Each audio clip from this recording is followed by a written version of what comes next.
Segunda Epístola de João, verso 5, diz-nos assim: e agora, Senhora, peço-te, não como se escrevesse mandamento novo, senão que tivemos desde o princípio, que nos amemos uns aos outros. Deus nos abençoe. Irmãos, nós ainda estamos dando continuidade nesse dia assim especial, alegre, feliz para nós. E nós tivemos hoje um café belíssimo, né? Uma coisa veio da parte de Deus mesmo. E como igreja nós temos tudo para sermos agradecidos a Deus. A gratidão, ela é um estado de reconhecimento. E é impossível negar que a boa mão do Senhor não nos ajudou, não nos abençoou até aqui. A gratidão é um sentimento carregado de emoção, por saber que Deus é o nosso Ebenezer, Ele é o nosso sustento, é Ele quem provém as nossas necessidades, Ele é a nossa pedra de ajuda. Nesse sentido, a gratidão, ela passa a ser uma obrigação.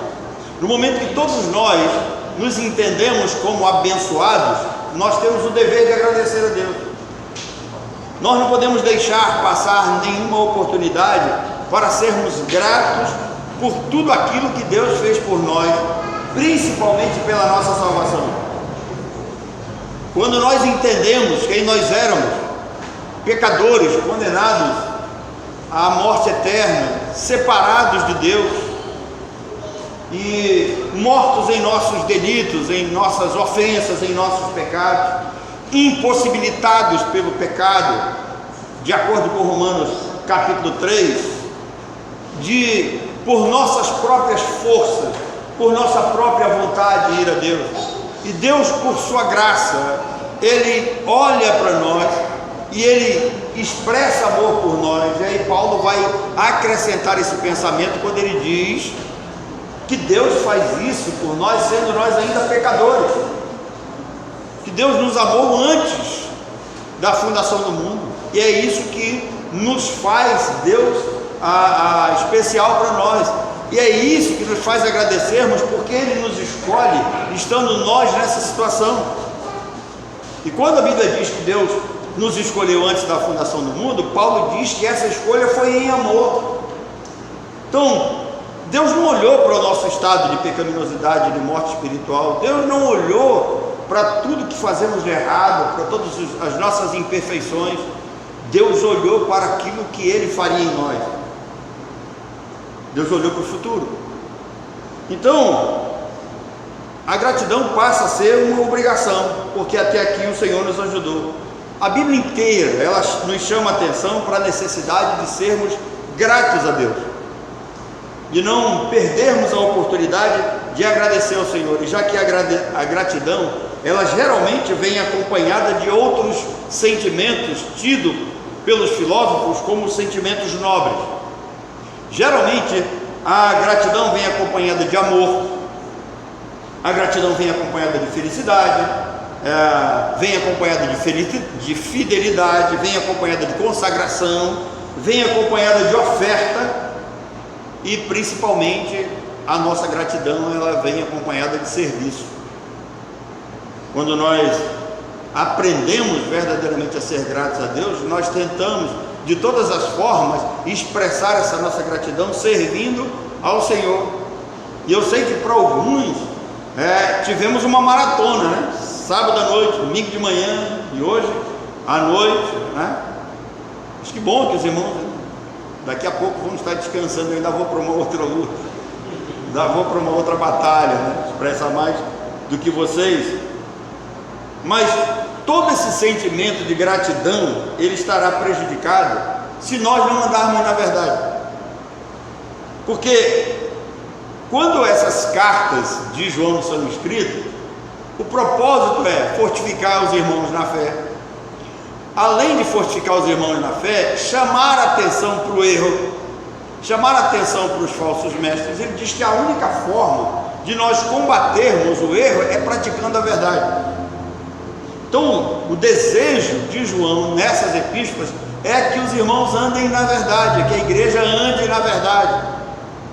E essa andar na verdade tem como consequência viver em amor, amor com Deus e o amor de uns com os outros.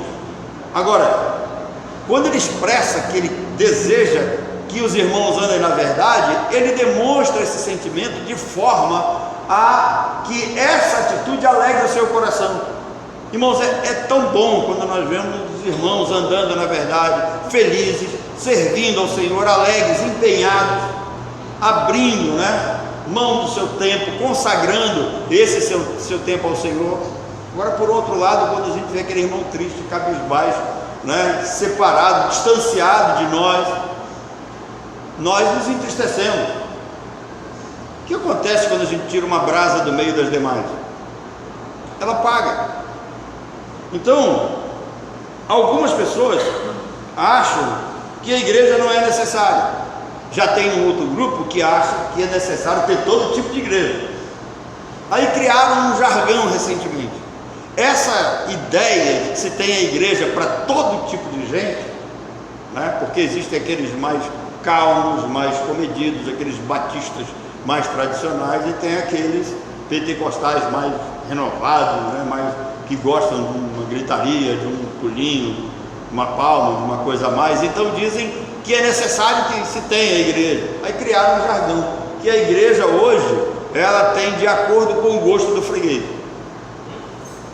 E a igreja, de acordo com o gosto do freguês, tem aqueles que acham necessário esses vários tipos de igreja, porque a pregação do evangelho deve ir ao encontro das pessoas. Então, quanto mais igreja, mais o evangelho vai atingir as pessoas. Outros acham interessante esse grande número de igrejas, porque mostra o crescimento do reino de Deus e um avanço em direção ao reino do inimigo.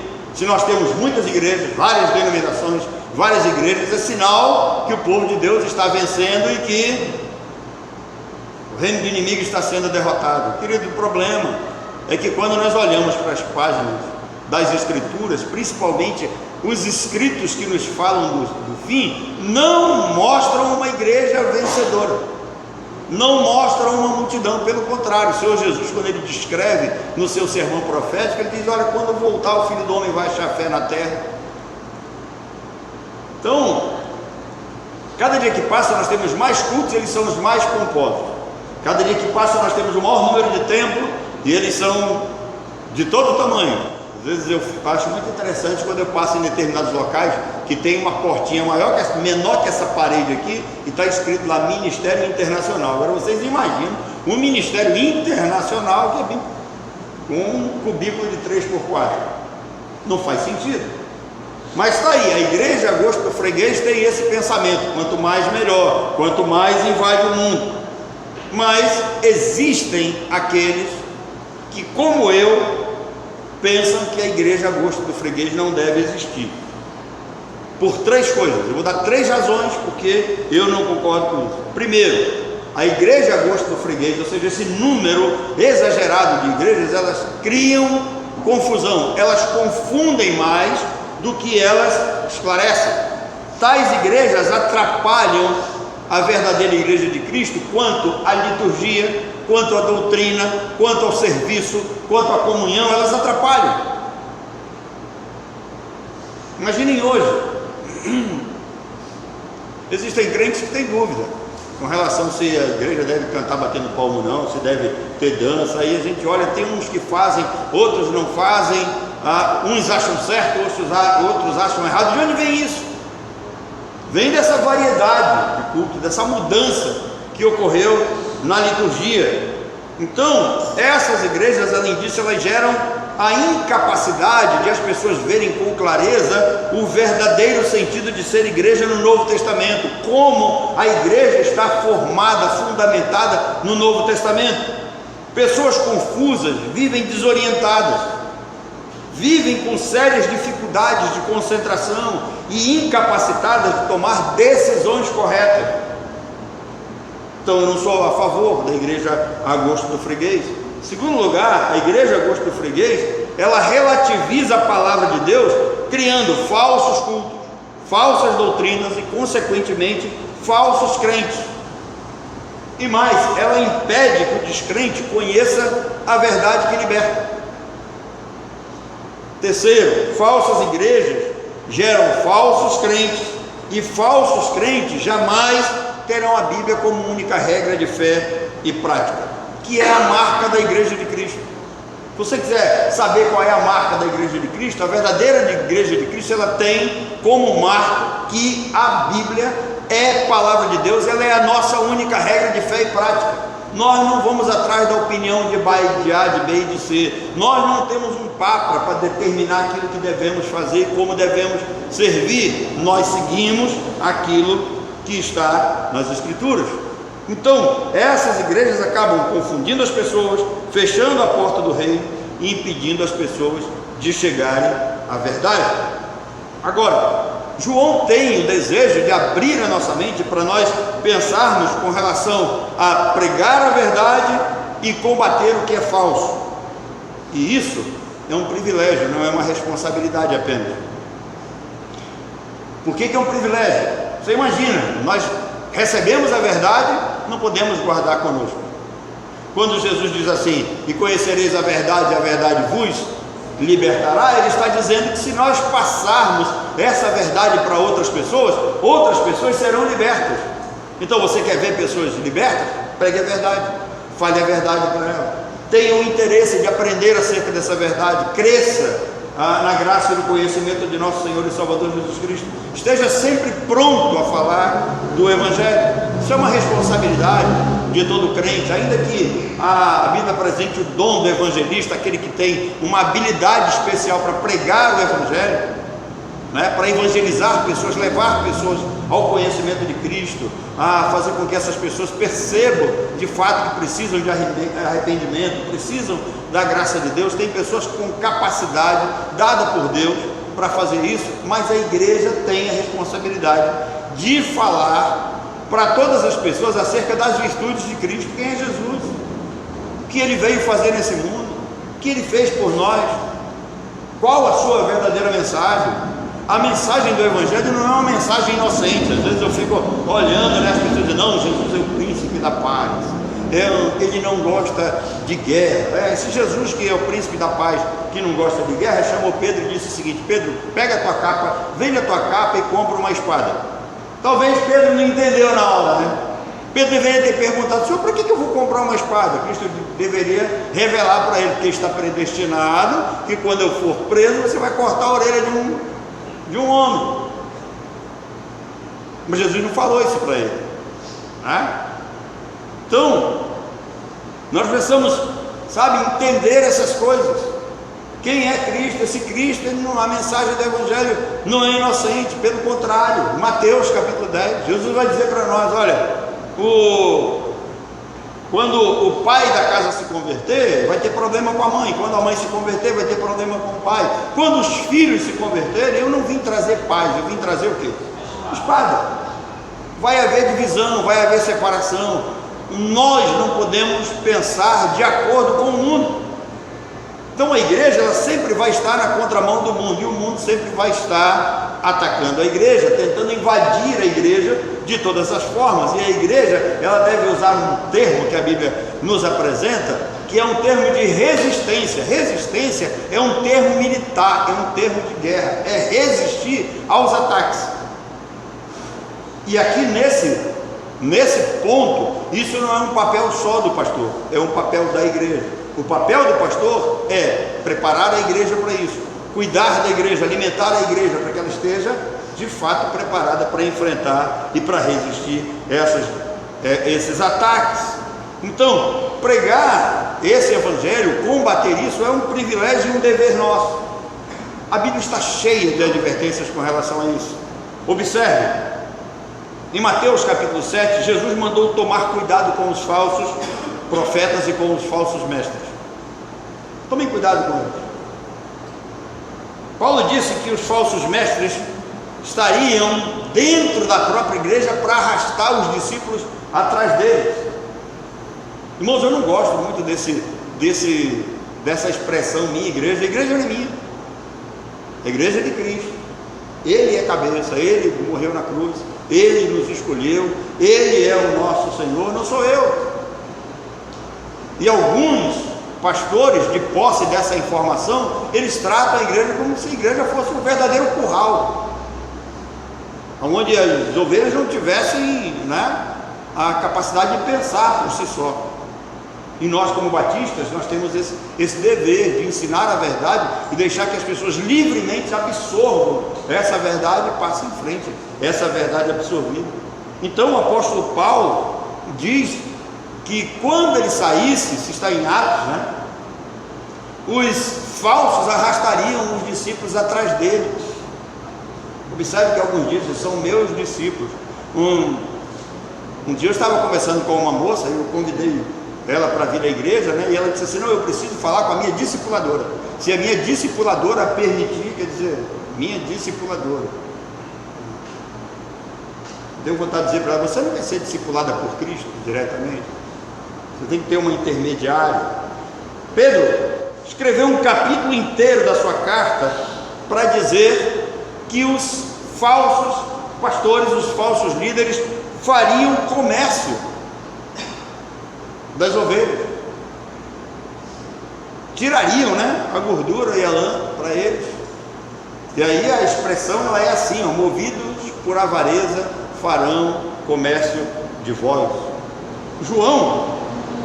Quando João vai alertar a igreja nessas epístolas com relação aos falsos mestres, ele compara os falsos mestres ao anticristo. Em primeiro lugar, ele faz isso, ele faz uma comparação. Ele compara os falsos mestres, né, com o anticristo. Depois, eu não sei se ele estava revoltado, se ele já estava nervoso ou com raiva, ele diz que os falsos mestres são o próprio anticristo. Aí ele já, né, pegou mais pesado ainda. E por que isso? Porque João diz: olha, eles tentam desviar a igreja, eles tentam tirar a igreja do alvo. Judas, né, aquela pequena carta antes do Apocalipse, os versículos 3 e 4, Judas disse que nós deveríamos lutar contra esses falsos mestres, batalhar pela verdade, pela fé evangélica. E por quê? Porque eles negam a soberania de Deus. Se você quiser ver um evangelho comprometido, né, com a não verdade, a primeira coisa que o ser humano faz é relativizar a soberania de Deus. Então Deus não escolhe, Deus não é Senhor, Deus não é soberano, né? Deus não predestina, Deus não determina, e aí acaba dizendo que Deus é uma espécie de velho impotente sentado na porta do céu, nervoso, esfregando as mãos pela forma como a humanidade tem vivido. Irmãos, esse mundo não saiu fora da rota, ainda está nas mãos do Senhor. Tudo quanto está acontecendo por causa da sua determinação. Ele é o Senhor, Ele está sentado no trono do universo e de lá Ele rege com mão forte. Paulo nos chama a atenção com relação a esses falsos mestres. E aí ele escreveu uma carta à igreja da Galácia, chamada Carta aos Gálatas, e ele ficou impressionado como foi que os Gálatas foram enganados, porque os Gálatas começaram a praticar uma espécie de antinomismo, ou antinomianismo, como dizem alguns. E o que é isso? É aquela ideia de que o crente, uma vez salvo, salvo para sempre, ele não precisa mais se preocupar com santidade, ele não precisa se preocupar em andar na verdade, ele não precisa manter uma vida, né, de certa forma, separada do mundo, separada do pecado. Em outras palavras, o cara, uma vez salvo, salvo para sempre, ele vai viver do jeito que o diabo gosta, e isso não faz sentido, isso não tem base bíblica. Por quê? Porque o mesmo apóstolo João, que é o autor da carta base da qual estamos refletindo, ele diz que aquele que nasceu de Deus, o que prevalece nele é a geração de uma semente divina. E se ele foi gerado de semente divina, se ele foi gerado de novo, ele não vai voltar àquelas práticas antigas. Pode acontecer um escorregãozinho aqui, ali, um tropeço, mas ele volta sempre à prática do primeiro amor. Então, Paulo diz assim, Paulo usa uma expressão muito interessante, diz assim: olha, quem foi que vos fascinou? Esse fascinar, no termo, no original grego, tem o sentido de encantamento. traduzindo para a nossa língua, né? Olha, quem foi que enfeitiçou vocês? Porque vocês estavam indo tão bem, debaixo do Evangelho da Graça. E chegou um grupo e começou a dizer que vocês deveriam voltar de novo a praticar a lei. Quem foi que enfeitiçou vocês? Então, queridos, só há uma forma de evitar e combater o falso: é conhecer e praticar a verdade. E quando nós lemos 2 versos antes, né, o apóstolo João diz assim: muito me alegro por achar que alguns de teus filhos andam na verdade, assim como temos recebido o mandamento do Pai. Então é um mandamento do Pai, é uma ordenança do Pai que andemos na verdade. Isso gera uma responsabilidade naqueles que ouvem. Por quê? Porque se você ouve qualquer evangelho, se você ouve qualquer tipo de pregação, se você ouve qualquer tipo de mensagem, se você está disposto a praticar qualquer tipo de ideia, se você é daqueles que acredita que falou em nome de Deus, está liberado para se fazer tudo, João aqui está chamando a sua atenção. Agrada a Deus que seus filhos andem na verdade. E olhando para essas epístolas, quais são as características de uma igreja que anda na verdade e ela é agradecida ao Senhor, é uma igreja grata ao Senhor? E por que ela é agradecida? Pelo líder que ela tem, pela maneira como ela vive, pela forma como ela é alimentada, pela maneira como ela serve ao Senhor, pelo exemplo que ela dá no mundo e pela forma como ela está sendo abençoada. Então ela expressa essa gratidão. Então quais são as características dessa igreja? Em primeiro lugar, uma igreja que ama, uma igreja que serve ao Senhor, que prega a verdade, uma igreja que vive agradecida ao Senhor, ela é uma igreja que de fato tem compromisso de aprender e pregar a verdade. Ela aprende, ela absorve essas verdades e ela passa em frente. E aí nós precisamos olhar para a igreja lá em Atos capítulo 2, diz que todos continuavam firmes, seguindo os ensinamentos dos apóstolos e perseveravam na doutrina dos apóstolos. Agora, de onde veio esse ensinamento que eles estavam praticando? Essa é uma pergunta pertinente e interessante que deve nos chamar a atenção. De onde vem o ensino dos apóstolos? Vem de Jesus. Eles aprenderam pessoalmente de Jesus. E o que é interessante, se você for mais inteirado nas escrituras, você vai ler os evangelhos, e nem tudo que tem nos evangelhos é para a prática da igreja.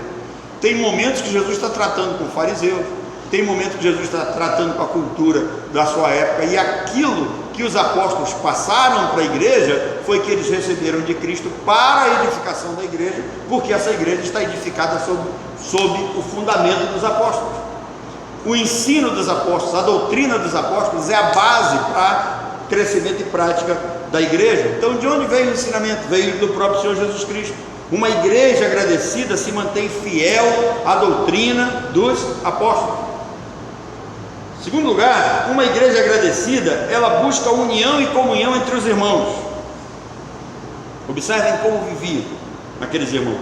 Eles estavam juntos, eles tinham coisas em comum, eles se reuniam diariamente, partiam o pão de casa em casa, eles tomavam suas refeições com alegria, ou seja, eles eram membros uns dos outros, eles estavam servindo uns aos outros.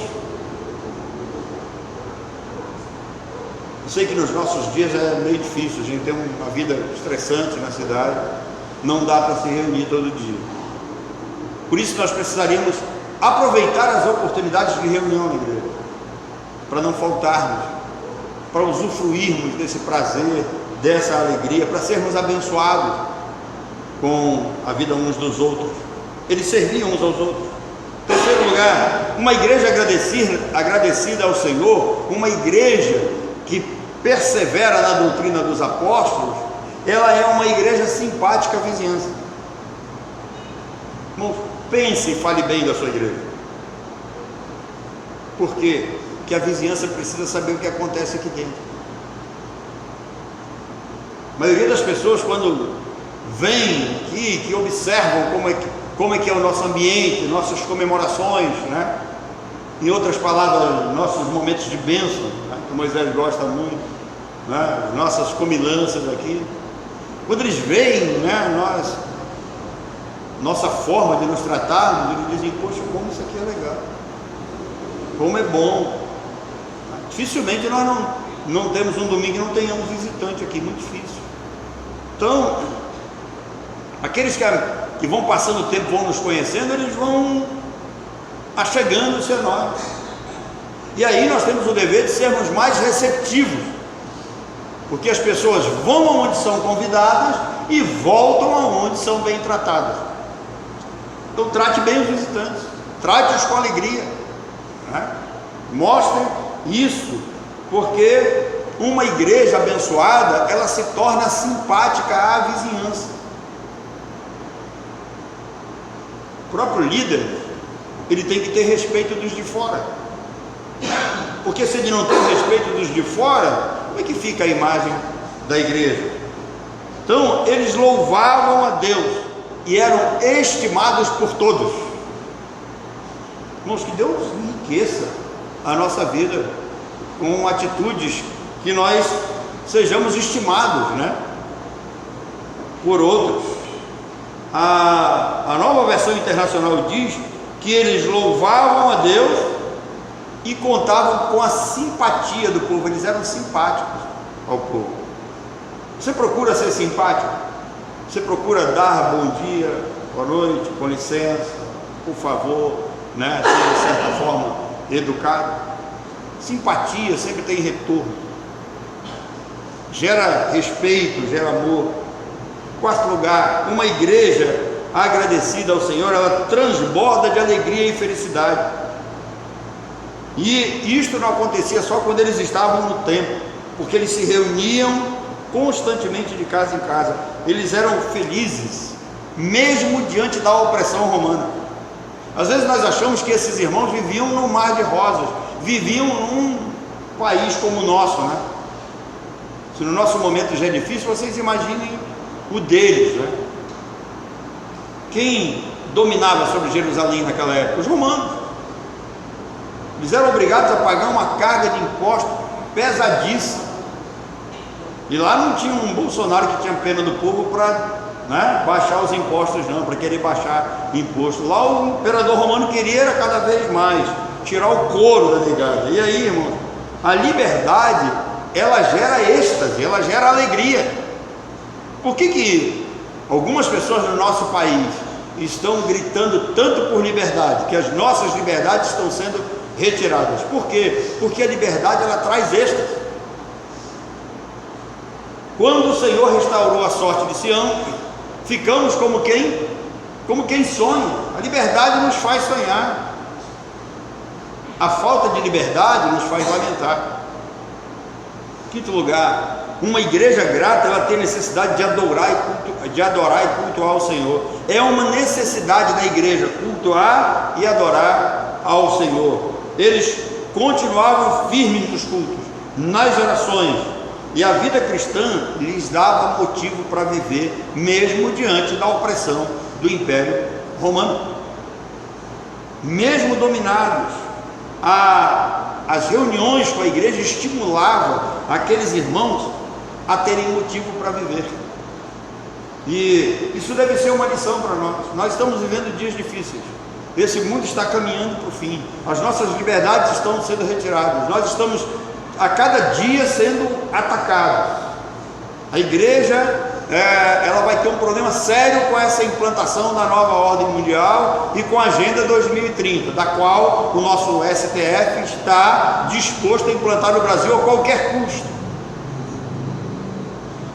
Hoje eu recebi um áudio de alguém entrevistando o comandante da Marinha, e a repórter fez a seguinte pergunta: não incomoda ao senhor ver o presidente fazer críticas ao nosso sistema eleitoral? Ele disse: na minha posição, eu tenho que ouvir todas as críticas do presidente, porque ele é o meu chefe, e eu não posso exprimir nenhuma opinião contrária à sua palavra, porque ele é o meu chefe. Nós ainda temos homens conscientes, mas a grande maioria vai com essa turma. Então, o fato de eles viverem um país oprimido, com sérias dificuldades, a única forma que eles tinham de liberdade era no culto. A única forma de prazer que eles tinham para viver era servindo ao Senhor, era estando juntos com os demais membros da Igreja de Cristo naquele período. Observem, mesmo depois das perseguições, mesmo depois que as pessoas, que eles souberam que João Batista teve a sua cabeça apresentada numa bandeja, isso não desestimulou, isso não freou, pelo contrário. Quando a perseguição veio, aí você vê lá em Atos capítulo 4, né, versos 26 em diante, a oração deles é fervorosa. Olha, levantaram-se os reis da terra, quer dizer, todos os líderes da terra estão contra nós, se ajuntaram contra o Senhor, né, contra o seu ungido, está falando para Deus, se levantaram contra Jesus, Herodes, Pôncio Pilatos, com os gentios e povos de Israel. Ainda tem gente de Israel. Claro que para fazer tudo que a tua mão e teu propósito predeterminaram, mas agora olha para as suas ameaças.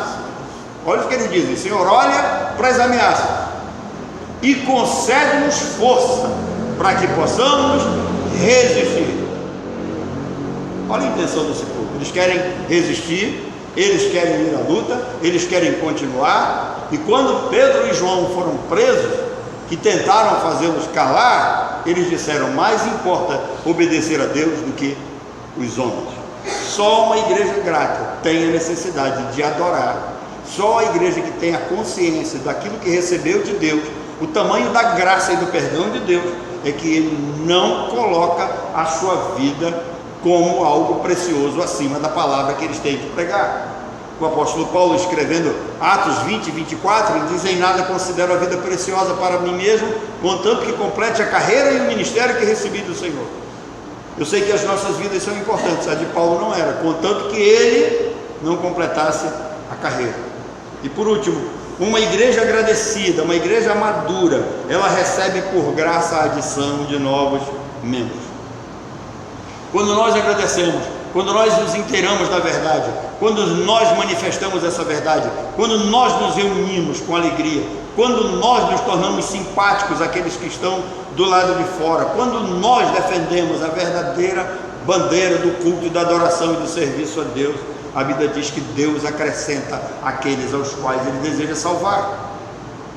As pessoas não serão salvas pela minha pregação, não serão salvas pela minha simpatia, não serão salvas pela nossa maneira de proceder. Tudo isso que temos que fazer, eu tenho que me preparar da melhor maneira possível. Você tem que se tornar o mais simpático possível, você tem que tratar bem as pessoas, você tem que pregar bem o Evangelho, mas não é isso que vai fazer as pessoas serem salvas. O que vai acontecer na vida dessas pessoas é o trabalho regenerador do Espírito Santo, que convence o homem do pecado, da justiça e do juízo.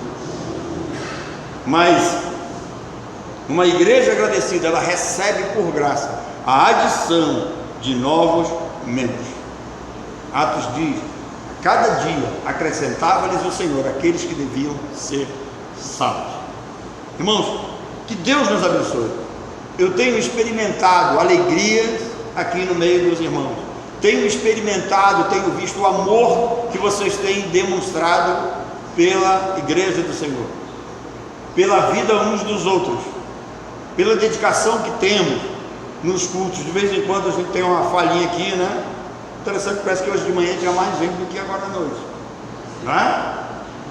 O pessoal veio em peso hoje de manhã. Eu achava que a escola dominical hoje, que a EBD ia ser fraca por causa do trabalho de ontem à noite. Ontem à noite nós tivemos um bom grupo.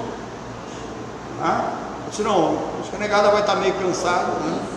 Mas não, os irmãos vieram. Então eu tenho experimentado isso: crescimento, amor, sentimento de compaixão uns com os outros, crescimento espiritual. Então, queridos, eu sou grato a Deus por suas vidas, e eu me esforço para que vocês andem na verdade. Eu vou usar uma expressão que Paulo usou escrevendo aos Coríntios. Os coríntios não gostavam de Paulo, tinha um grupo lá que odiava Paulo, mas tinha um grupo muito pequeno que o amava. A igreja de Corinto, vocês sabem que tinha uma divisão, né? Tinha um grupo que era de Pedro, outro grupo de Cristo e tal.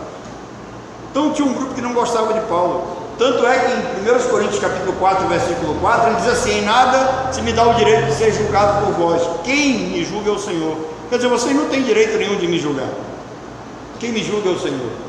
Então Paulo não era julgado, Paulo era de certa forma rejeitado naquele local, mas aí aquele pastor amoroso, aquele sujeito que traz a igreja no coração, ele olha para eles e diz assim: eu já me gastei e eu ainda vou continuar me gastando por vocês.